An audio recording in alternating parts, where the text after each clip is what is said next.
ನನ್ನ ಹೆಸರು ಮುದಿಗೆರೆ ವಿಶ್ವನಾಥ್ ಅಂತ. ಮಾಂಜಪ್ಪ ಬೇರೆ ಇದ್ದಾರೆ. ಏನಂದರೆ ಇದು ಮೂಲತಃ ಸರ್ಕಾರಿ ಗೆಜೆಟ್ ನೋಟಿಫಿಕೇಶನ್ ಪ್ರಕಾರವಾಗಿ ಮುದಿಗೆರೆ ಗ್ರಾಮದಲ್ಲಿ 224 ಬಡ ದಲಿತ ಕುಟುಂಬಗಳಿರೋದು. ಸೊ ಇಲ್ಲಿ ಈ ಮಜರಾ ಗ್ರಾಮದಲ್ಲಿ ಒಂದು 20 ಮನೆ ಇದೆ, ಬೇರೆ ಅದರ್ಸ್ ಇವರು. ಸೊ ಅಲ್ಲಿ ದಲಿತರ ಗ್ರಾಮದಲ್ಲಿ ಗ್ರಾಮ ಪಂಚಾಯತಿ ನಡಿಬಾರ್ದಂತ ಒಂದು 20 ಮನೆ ಇರ್ತಕ್ಕಂಥ ಮಜರಾ ಗ್ರಾಮದಲ್ಲಿ ತಂದು ಗ್ರಾಮ ಪಂಚಾಯತಿ ಕಾರ್ಯಕಲಾಪಗಳನ್ನ ನಡೆಸ್ತಾ ಇದ್ದಾರೆ. ನಾವು ಇತ್ತೀಚೆಗೆ ಒಂದು 4-5 ತಿಂಗಳ ಹಿಂದೆ ತಾಲೂಕು ಪಂಚಾಯತಿ ಮುಂದುಗಡೆ 18 ದಿನಗಳ ಕಾಲ ನಿರಂತರವಾಗಿ ಧರಣಿ ನಡೆಸ್ತೀವಿ, ಹಗಲು ರಾತ್ರಿ. ಆದರೆ ಮೊನ್ನೆ ಇಒ ಅವರು, ಮೊನ್ನೆ ತಹಶೀಲ್ದಾರರು, ಮೊನ್ನೆ ಶಾಸಕರು ಇವರೆಲ್ಲ ಸೇರಿ ಮುದಿಗೆರೆ ಗ್ರಾಮದಲ್ಲಿರ್ತಕ್ಕಂಥ ಡಾಕ್ಟರ್ ಬಾಬಾ ಸಾಹೇಬ್ ಅಂಬೇಡ್ಕರ್ ಭವನದಲ್ಲಿ ಅಲ್ಲಿ ವಾರಕ್ಕೆ 4 ದಿನ, ಇಲ್ಲಿ 1-2 ದಿನ ಕಾರ್ಯಕಲಾಪಗಳು ನಡೆಸಬೇಕು ಅಂತ ಮೌಖಿಕ ಆದೇಶ ಮಾಡಿದ್ರು ಸಹ ಇವರು ಏನು ಮಾಡ್ತಾ ಇಲ್ಲ. ಆದರೆ ಏನು ಈ ಪಂಚಾಯತಿಗೆ 23 ಹಳ್ಳಿಗಳು ಹೊಂದಿಕೊಂಡಿದೆ. 2 ಬಿಲ್ಗಳ ಕರ ವಸೂಲುಗಾರರಿದ್ದಾರೆ, ಒಬ್ಬ SDA ಇದ್ದಾರೆ, ಒಬ್ಬ PDO ಇದ್ದಾರೆ. ಈಗ ಕಮಿಟಿ ಇಲ್ಲ, ಈಗ ಅಡ್ಮಿನಿಸ್ಟ್ರೇಟಿವ್ ಆಫೀಸರ್ ಇದ್ದಾರೆ.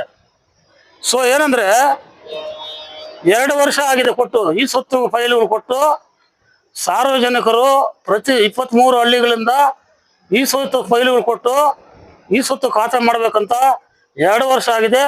ಇದುವರೆಗೂ ಯಾವುದೇ ಈ ಸೊತ್ತನ್ನ ಸಾರ್ವಜನಿಕರಿಗೆ ಮಾಡ್ತಾ ಇಲ್ಲ. ಕೆಲವೊಂದು ಗ್ರಾಮಗಳಲ್ಲಿ ಶುದ್ಧ ಕುಡಿಯುವ ನೀರು ಘಟಕಗಳಿದ್ರು ಸಹ ಅವು ಕೆಲಸ ಮಾಡ್ತಾ ಇಲ್ಲ. ಅನೇಕ ಬಾರಿ ನಾವು ಲಿಖಿತವಾಗಿ ದೂರನ್ನು ಕೊಟ್ಟಿವಿ ಅಧಿಕಾರಿಗಳಿಗೆ, PDO ಕೊಟ್ಟಿದ್ದೀವಿ, ಮೊನ್ನೆ ಏನು ಇದು ಅಡ್ಮಿನಿಸ್ಟ್ರೇಟಿವ್ ಆಫೀಸರ್ ಕೊಟ್ಟಿದ್ದೀವಿ, ಅವರು ಏನು ಕ್ರಮ ತಗೊಂಡಿಲ್ಲ. ಮತ್ತು ಗ್ರಾಮಗಳಲ್ಲಿ ಮೂಲಭೂತ ಸೌಲಭ್ಯಗಳ ಒಂದು ಕೊರತೆ ಇದೆ.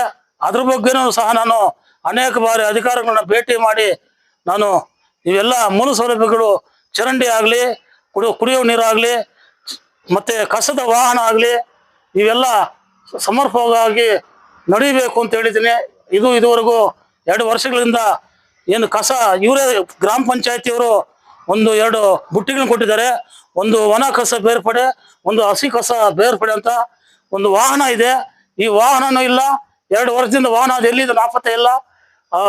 ಆ ಕಸನೂ ಹಳ್ಳಿಗಳಲ್ಲಿ ಬಂದು ಶೇಖರಣೆ ಮಾಡ್ತಾ ಇಲ್ಲ. ಊರುಗಳಲ್ಲಿ ದುರ್ವಾಸನೆ ಮಾಡಿ ಬೀದಿಗಳಲ್ಲಿ ದುರ್ವಾಸನೆ ಇದೆ.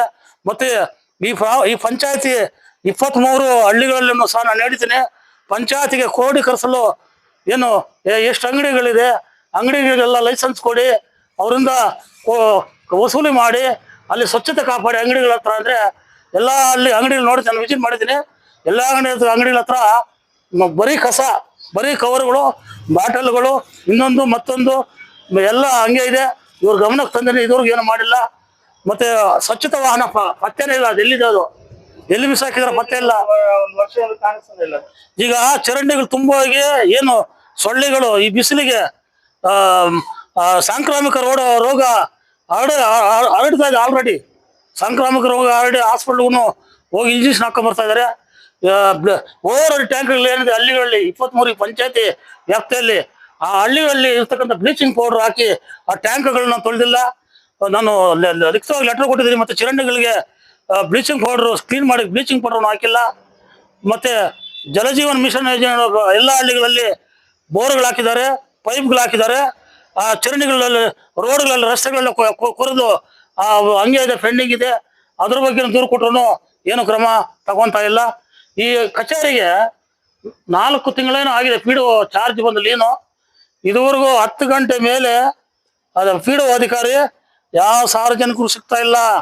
ನಾನು ಅನೇಕ ಬಾರಿ ವಿಸಿಟ್ ಕೊಡ್ತೀನಿ, 10-11 ಗಂಟೆ ಮೇಲೆ. ನಾನು ಈ ಹಿಂದೆ ನಾನು ಕುಡಿಯೋ ನೀರಿನ ಬಗ್ಗೆನೇ ಒಂದು ಅರ್ಜಿ ಕೊಡೋಕೆ ಬಂದಿದ್ದೆ. ಈ ಕಚೇರಿಯಲ್ಲಿ ಯಾರು ಇಲ್ದಾಗ ನಾನು ಅರ್ಜಿಯನ್ನು ಇಲ್ಲಿ ಈ ಒಂದು ಬಾಗಿಲಿಗೆ ಡೋರ್ಗೆ ಅಂಟಿಸ್ಬಿಟ್ಟು ನಾನು ಒಂದು ಫೋಟೋವನ್ನು ಸಹ ಹೊಡ್ಕೊಂಡು ಹೋಗಿದ್ದೀನಿ. ಮೇಲಾಧಿಕಾರಿಗಳ ಗಮನಕ್ಕೂ ತಂದಿದ್ದೀನಿ. ಇವರು ಏನನ್ನ ಕೇಳೋಕೆ ಹೋದರೆ ನಮ್ಮ ಮೇಲೇ ರೌಡಿಸಮ್ ಮಾಡ್ತಾರೆ. ಏನು ಮಾಡೋದು? ಮತ್ತು ಸ್ವಚ್ಛತೆ ಇಲ್ಲ, ಜನರು ಸಾಂಕ್ರಾಮಿಕ ರೋಗ ಹರಡುವ ಭೀತಿಯಲ್ಲಿ ಬಿಸಿಲಲ್ಲಿ ಸಾಯ್ತಾ ಇದ್ದಾರೆ ಜನ. ಸಾರ್ವಜನಿಕರು ಬಂದರೆ ಇಲ್ಲಿ ಅಧಿಕಾರಿಗಳು ಅಹವಾಲು ತಗೊಳಕ್ಕೆ ಯಾರೋ ಇರೋದಿಲ್ಲ.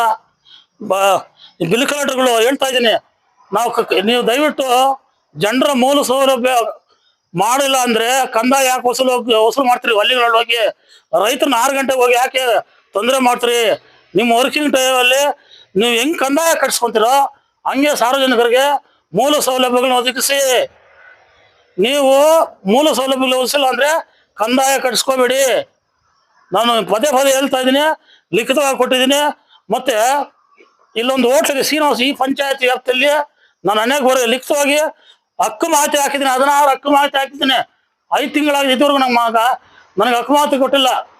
ಪಂಚಾಯತಿ ಶಿಫ್ಟ್ ಬಗ್ಗೆನೂ ಲೆಟರ್ ಜಿಲ್ಲಾ ಪಂಚಾಯತ್ ಕೊಟ್ಟಿದ್ದೀನಿ. ಅದನ್ನು ಜಿಲ್ಲಾ ಪಂಚಾಯತ್ಗೆ TPSಗೆ ಕೊಟ್ಟೇ ಇಲ್ಲ ಅಧಿಕಾರಿಗಳು, ವರದಿ ಕೊಟ್ಟಿಲ್ಲ. ಮತ್ತೆ ಇಲ್ಲೊಂದು ಶ್ರೀನಿವಾಸ ಗ್ರಾಂಡ್ ಅಂತಿದೆ, ಆ ಶ್ರೀನಿವಾಸ ಗ್ರಾಂಡ್ ಹೋಟೆಲ್ಲು ಇದುವರೆಗೂ ಪಂಚಾಯತ್ ಲೈಸೆನ್ಸ್ ಕೊಟ್ಟಿಲ್ಲ, ಫುಡ್ DC ಪರ್ಮಿಷನ್ ಇಲ್ಲ, ಏನೂ ಇಲ್ಲ. ಅದು ಇಲೀಗಲ್ ಆಗಿ ಕಾನೂನು ಬಾಹಿರವಾಗಿ ನಡೀತಾ ಇದೆ. ನಾನು ಅಧಿಕಾರಿಗಳು ಲಿಖಿತವಾಗಿ ಕೊಟ್ಟಿದ್ದೀನಿ, ಹಕ್ಕು ಮಾಹಿತಿಯಲ್ಲಿ ಕೊಟ್ಟಿದ್ದೀನಿ. ನೀವೇನು ಮಾಡ್ತಾ ಇದ್ದೀವಿ? ಮೊನ್ನೆ ಪೊಲೀಸರಿಗೆ ದೂರು ಕೊಟ್ಟು ಪೊಲೀಸ್ ಪ್ರೊಟೆಕ್ಷನ್ ತಗೊಂಡು ಆ ಹೋಟ್ಲ್ ಕ್ಲೋಸ್ ಮಾಡಿ ಅಂತ ಹೇಳಿದ್ದೀನಿ ನಾನು. ಇಲ್ಲ ಕಂದಾಯ ಕಟ್ಸ್ಕೊಳ್ಳಿ. ಈ ಜಾಹೀರಾತು ಬೋರ್ಡ್ಗಳು ಹಾಕಿದ್ದಾರೆ, ಹೋಟ್ಲ್ ಅವರು ಪೆಟ್ರೋಲ್ ಬಂಕ್ ಅವರು ಹಾಕಿದ್ದಾರೆ. ನಿಮ್ಮ ವ್ಯಾಪ್ತಿಯಲ್ಲಿ ಪಂಚಾಯತಿಯಲ್ಲಿ ಬರ್ತಕ್ಕಂಥ ಜಾಹೀರಾತು ಬೋರ್ಡ್ಗಳು, ಟವರ್ಗಳು, ಇದೆಲ್ಲ ಕಂದಾಯ ಕಟ್ಸ್ಕೊಳ್ಳಿ. ಪಂಚಾಯತಿ ಅಭಿವೃದ್ಧಿ ಮಾಡಿ ಹಳ್ಳಿಗಳಲ್ಲಿ ಅಂದ್ರೆ ಇಲ್ಲ ಅಧಿಕಾರನೇ ಪತ್ತ ಇಲ್ಲ ಸ್ವಾಮಿ. ಏನು ಮಾಡೋದು ನಾವು ಬರೋದು ಸುಮ್ಮನೆ ನಾವು ಹೋಗೋದು, ನೋಡ್ಕೊಂಡು ಹೋಗ್ತಾ ಇರ್ತಾರೆ. ಸಾರ್ವಜನಿಕರು ಬರ್ತಾ ಇರ್ತಾರೆ, ಹೋಗ್ತಾ ಇರ್ತಾರೆ. ಇಲ್ಲ ಅಭಿವೃದ್ಧಿಯೇ ಕುಂಠಿತವಾಗಿದೆ. ಮೂಲ ಸೌಲಭ್ಯಗಳು ಸಂಪೂರ್ಣವಾಗಿ ಹದಗೆಟ್ಟಿದೆ, ಕೊರತೆ ಇದೆ. ಮೂಲ ಸೌಲಭ್ಯ ಕೊರತೆಗಳು, ಆ ಮೂಲ ಸೌಲಭ್ಯ ಕೊರತೆಗಳನ್ನ ಅದನ್ನ ಅಭಿವೃದ್ಧಿ ಪಡಿಸೋಕೆ ಯಾರು ಅಧಿಕಾರಿಗಳು ಇರಲಿಲ್ಲ ಅಂತ ನಾನು ಈ ಮೂಲಕ ಈ ಸಂದರ್ಭದಲ್ಲಿ ಹೇಳಕ್ಕೆ ಬಯಸ್ತಾ ಇದ್ದೀನಿ. ಹೋಟ್ಲ್ ಓಪನ್ ಆಗಿ 2 ವರ್ಷ ಆಗಿದೆ ಸರ್. ಲೈಸೆನ್ಸ್ ಇಲ್ಲ, ಫುಡ್ DC ಪರ್ಮಿಷನ್ ಇಲ್ಲ, ಯಾವುದೂ ಇಲ್ಲ. ಇವರು ಪಂಚಾಯತಿ ಅವರು ಬೇಜಾರ್ತಾನ. ಇವ್ರಿಗೆ ಬಗ್ಗಿಲ್ಲ ಅಂದ್ರೆ ಅವರು ಹೋಟ್ಲ್ ಮಾಲೀಕರು, ಇವ್ರ ಕಾನೂನು ಕ್ರಮ ಏನಿದೆ ಸಂಬಂಧಪಟ್ಟ ಪೊಲೀಸ್ ಇಲಾಖೆ ಅವರಿಗೆ ಒಂದು ಲೆಟರ್ ಮಾಡಿ ಪ್ರೊಡಕ್ಷನ್ ತಗೊಂಡು ಅದು ಕ್ಲೋಸ್ ಮಾಡ್ಬೇಕಾಯ್ತು. ಇಲ್ಲ ಪಂಚಾಯತಿಂದ ನೀವು ಅವ್ರನ್ನ ಕರೆಸಿ ಕಂದಾಯ ಕಟ್ಸ್ಕೋಬೇಕಾಯ್ತು. ನಾನು ಈಗಾಗಲೇ ಹೇಳಿದ್ದೀನಿ, ಹಕ್ಕು ಮಾತು ಅದೇ ಕೇಳಿರೋದು. ತಮ್ಮ ಪಂಚಾಯತಿ ವ್ಯಾಪ್ತಿಯಲ್ಲಿ ಬರ್ತಕ್ಕಂಥ ಜಾಹೀರಾತಿ ಬೋರ್ಡ್ಗಳು, ಟವರ್ಗಳು, ಪೆಟ್ರೋಲ್ ಬಂಕ್ಗಳು, ಹೋಟೆಲ್ಗಳು, ಊರಲ್ಲಿರ್ತಕ್ಕಂಥ ಅಂಗಡಿಗಳು ಅದಕ್ಕೂ ಹಾಕಿ ಲೈಸೆನ್ಸ್ ಮಾಡಿ ಅದ್ರಲ್ಲಿ ಬಂದು ಬರ್ತಕ್ಕಂಥ ಆದಾಯವನ್ನು ಪಂಚಾಯತಿಗೆ ಬಳಸಿ ಸಾರ್ವಜನಿಕರ ಅಭಿವೃದ್ಧಿ ಪಡಿಸಿ. ನಾನು ಅದೇ ಹೇಳ್ತಾ ಇದ್ದೀನಿ, ಇವರು ಏನು ಕ್ರಮ ತಗೊಂತಾ ಇಲ್ಲ.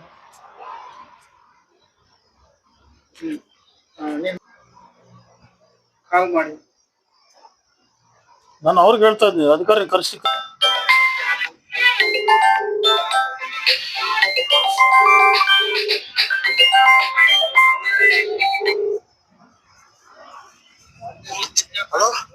ಸರ್ ನೀವೇನು ಆಫೀಸ್ ಬರ್ತೀರಾ? ಇಲ್ಲ ಸರ್, ನಮ್ಮ ಕೆಲಸಗಳು ಮಾಡ್ತಾರಲ್ಲ ಸರ್.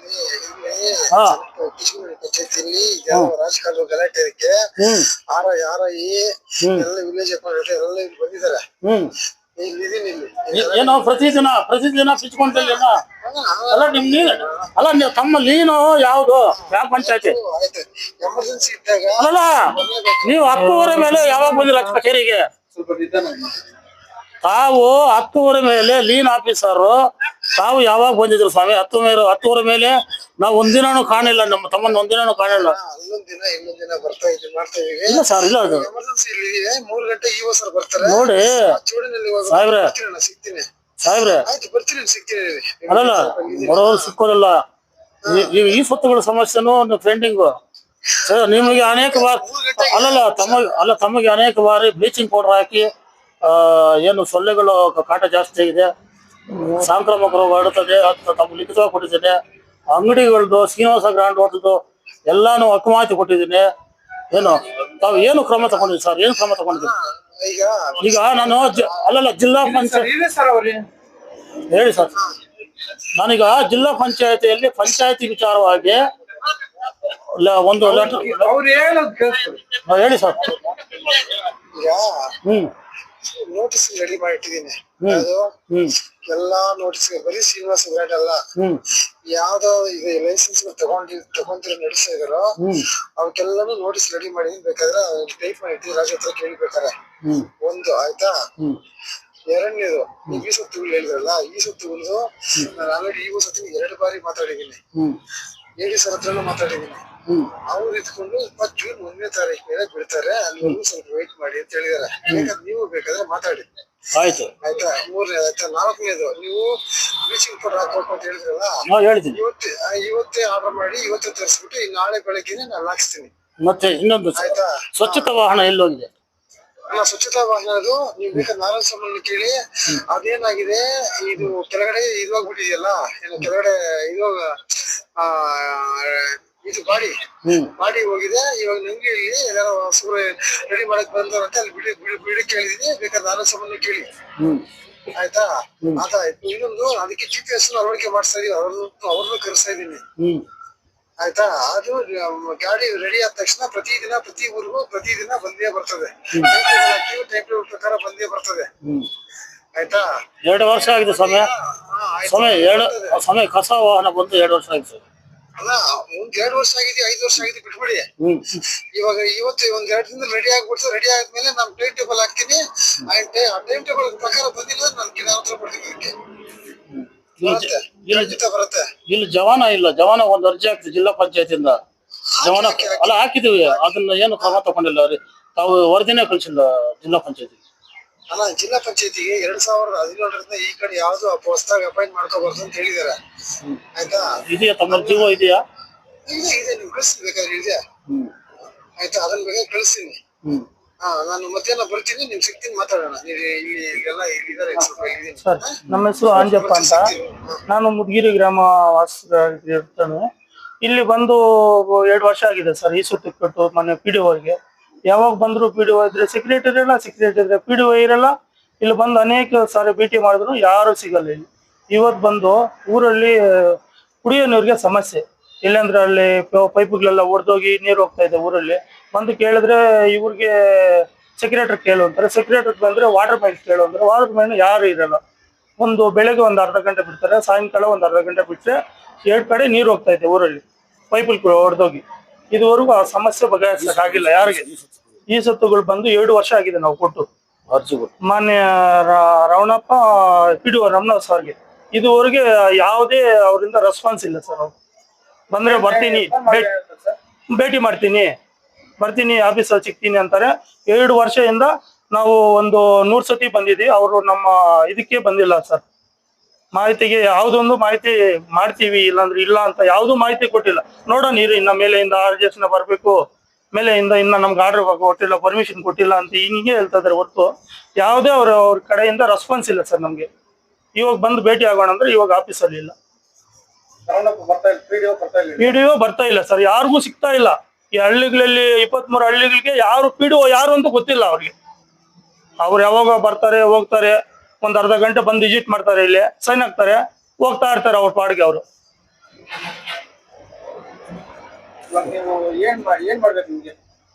ನಮ್ಗೆ ನಿಮ್ಮ ಮುಖಾಂತರ ವಿಡಿಯೋ ಮುಖಾಂತರ ನಮ್ ಕರೆಕ್ಟಾಗಿ PDO ಬಂದು ನಮ್ ಕೆಲಸ ಮಾಡಿಕೊಟ್ಟು ಮೂಲ ಸೌಕರ್ಯಗಳು ಏನೈತೆ ಊರಲ್ಲಿ, ಕುಡಿಯೋ ನೀರಾಗ್ಲಿ, ಚರಂಡಿ ಕ್ಲೀನಿಂಗ್ ಆಗ್ಲಿ ಯಾವುದೇ ಒಂದು ಮಾಡಿಲ್ಲ. ಇದೆಲ್ಲ ಸ್ವಲ್ಪ ನಿಮ್ ಕಡೆಯಿಂದ ಎಲ್ಲರಿಗೂ ಜನರಿಗೆ ತಲುಪೋ ಹಂಗೆ ನಮ್ ಕೆಲಸ ಆಗ್ಬೇಕು ಸರ್. ಬರೀ ನಮ್ಮೂರು ಅಂತಿಲ್ಲ, ನಮ್ಮ ಪಂಚಾಯತ್ ಅಭಿವೃದ್ಧಿ 3 ಸಲ ಅಭಿವೃದ್ಧಿ ಮಾಡ್ಬೇಕು ಅಂತ ಅಷ್ಟೇ ನಮ್ದು. ನಾವು ನಮ್ಮೂರು ಒಂದೂರು ಕೇಳ್ತಾ ಇಲ್ಲ. ನಾವು 23 ಹಳ್ಳಿಗಳಲ್ಲಿ ಏನಿದೆ ಮೂಲ ಸೌಲಭ್ಯಗಳು. ಸ್ವಚ್ಛತೆ ಗಾಡಿ ಇದೆಯಲ್ಲ, ಸ್ವಚ್ಛತೆ ಗಾಡಿ ಹೋಗಿ 2 ವರ್ಷ ಆಗಿದೆ. ಇಲ್ಲ ಬಂದೇ ಇಲ್ಲ. ಕೇಳಿದ್ರೆ ಅವರನ್ನ ಪ್ರಶ್ನೆ ಮಾಡ್ಲಿಲ್ಲ. ಅದು ರಿಪೇರಿ ಅಂತಾರೆ, ಯಾವಾಗ ರಿಪೇರಿ ಅಂತಾರೆ. ಇದುವರೆಗೂ ನಿಮ್ ಊರಿಗೆ ಇಲ್ಲ, ಯಾವ ಊರಿಗಿಲ್ಲ. 23 ಹಳ್ಳಿಗಳು ಯಾವ ಊರಿಗಿಲ್ಲ. ಆ ವಾಹನ ಎಲ್ಲಿದೆ ಪತ್ತೆ ಇಲ್ಲ. ಇದು ನಾವು ಹುಡುಕ್ತಾ ಇದ್ದೀವಿ ವಾಹನ ಎಲ್ಲಿದೆ ಅಂತ. ಅದೊಂದು ಫೋಟೋ ತೆಗೆದು ತಮ್ಮ ವಿಡಿಯೋ ಮುಖಾಂತರ ಕಳಿಸೋಣ ಅನ್ಕೊಂಡಿದ್ದೀನಿ. ನೀವು ಈ ಸುತ್ತಿಗೆ ಅಪ್ಲೈ ಮಾಡಿದ್ದೀರಾ? ಹೌದು ಸರ್, 2 ವರ್ಷ ಆಗಿದೆ. 2 ವರ್ಷ ಇದೆ. 2 ವರ್ಷದಿಂದ ಒಂದೇ ಒಂದು ಈ ಸುತ್ತ ಆಗಿಲ್ಲ ಈ ಪಂಚಾಯತಿಯಿಂದ. 2 ವರ್ಷದಿಂದ ಏನ್ ಹೇಳ್ತಾ ಇದ್ದಾರೆ PDO? ಇನ್ನ ಇದು ಮಾಡ್ಕೊಡ್ತೀವಿ ಮೇಲಿಂದ. ಬೇರೆಯವ್ರು ಯಾರು ಪಂಚಾಯತಿಯಿಂದ ಯಾವ್ದು ಆಗಿಲ್ಲ. ಯಾಕಾಗಿಲ್ಲ ಅಂತ ನೀವು ಪ್ರಶ್ನೆ ಸರ್, PDOನೇ ಬರಲ್ಲ. ಸರ್ಕಾರಿ ಆದೇಶಗಳಲ್ಲಿ ಸ್ಥಗಿತಗೊಳಿಸಿದ್ದಾರೆ. ಮಾಡಬಾರ್ದು. ಆ ಸಾಫ್ಟ್ವೇರ್ ಪ್ರಾಬ್ಲಮ್ಮು, ಈ ಸಾಫ್ಟ್ವೇರ್ ಪ್ರಾಬ್ಲಮ್ಮು. ಈಗ ಮೂಲ ದಾಖಲಾತಿ ತೆಗಿಬೇಕು ಅಂತಾರೆ. ನನ್ನ ಮೊನ್ನೆ ಮೀಡಿಯಾ ಮಾಧ್ಯಮರ ಸ್ನೇಹಿತರು ಒಂದು ಹೇಳುದು, ನಾನು ಖುದ್ದಾಗಿ ಅವ್ರನ್ನ ಮತ್ತೆ ಏನು ಅಡ್ಮಿನಿಸ್ಟ್ರೇಟಿವ್ ಆಫೀಸರ್ ಕೇಳಿದ್ದೀನಿ. ಏನ್ ಹೇಳ್ತಾರಂದ್ರೆ, ನಮ್ಮ ಪೂರ್ವಿಕರು ನಮ್ಮ ತಾತ ಮುತ್ತಾತರ ಕಾಲದಿಂದ ಅವ್ರ ಅನಕ್ಷರ, ಅವ್ರಿಗೇನು ಗೊತ್ತಿಲ್ಲ, ಅವ್ರ ಹತ್ರ ಯಾವುದೇ ದಾಖಲಾತಿಗಳಿಲ್ಲ, ಹಕ್ಕುಪತ್ರಗಳಿಲ್ಲ, ಇನ್ನೊಂದು ಕ್ರಯ ಪತ್ರ ಇಲ್ಲ, ವಿವಾಹ ಪತ್ರ ಇಲ್ಲ. ಸೊ ಇವ್ರೇನಂತಾರಂದ್ರೆ ಕಾನೂನಾತ್ಮಕವಾಗಿ ನಿಮಗೆ ಈ ಸ್ವತ್ತು ಮಾಡ್ಕೊಡ್ಬೇಕಾದ್ರೆ ಕ್ರಯ ಪತ್ರ ಇರಬೇಕು, ಹಕ್ಕುಪತ್ರ ಇರಬೇಕು, ದಾನ ಪತ್ರ ಇರಬೇಕು ಅಂತಾರೆ. ನಮ್ಮ ತಾತ ಮುತ್ತಾತರ ಏನು ತಗೊಂಡಿಲ್ಲ, ನಾವು ಹತ್ರ ಆ ಮನೆಗೆಲ್ಲ ವಾಸ ಆಗಿದೆ. ಅದಕ್ಕೆ ನಾನೇನು ಹೇಳ್ತೇನೆ ಅಂದ್ರೆ, ನಮ್ಮಲ್ಲಿ ಯಾವ ದಾಖಲಾತಿಗಳಿಲ್ಲ. ನಮ್ಮ ತಾತ ಮುತ್ತಾತರು ನೀವೇನು ಐಡೆಂಟಿಟಿ ಮಾಡಿ ಒಂದು ಅರ್ಜಿ ಕೊಡ್ತೀವಿ ಪಾತ ಮಾಡಿ ಅಂತ ಬರ್ತೀರಿ, ಮಾಜರ್ ಮಾಡ್ತೀರಿ, ಬಿಲ್ ಕಲೆಕ್ಟರ್ ಆಗಲಿ ಸೆಕ್ರೆಟರಿ ಫೀಡ್ ಬರ್ತಾರೆ. ಸ್ಪಾಟ್ ಅಲ್ಲಿ ಊರು ಗ್ರಾಮಸ್ಥರ ಹತ್ರ ಗ್ರಾಮದ ಮಾಜರ್ ಮಾಡ್ತಾರೆ.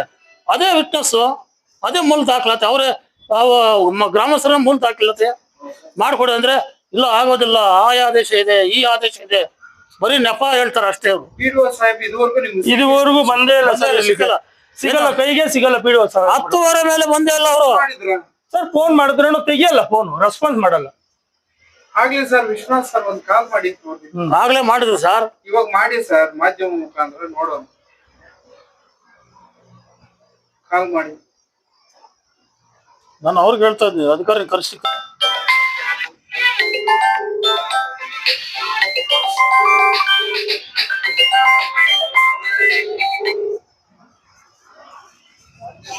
Hello sir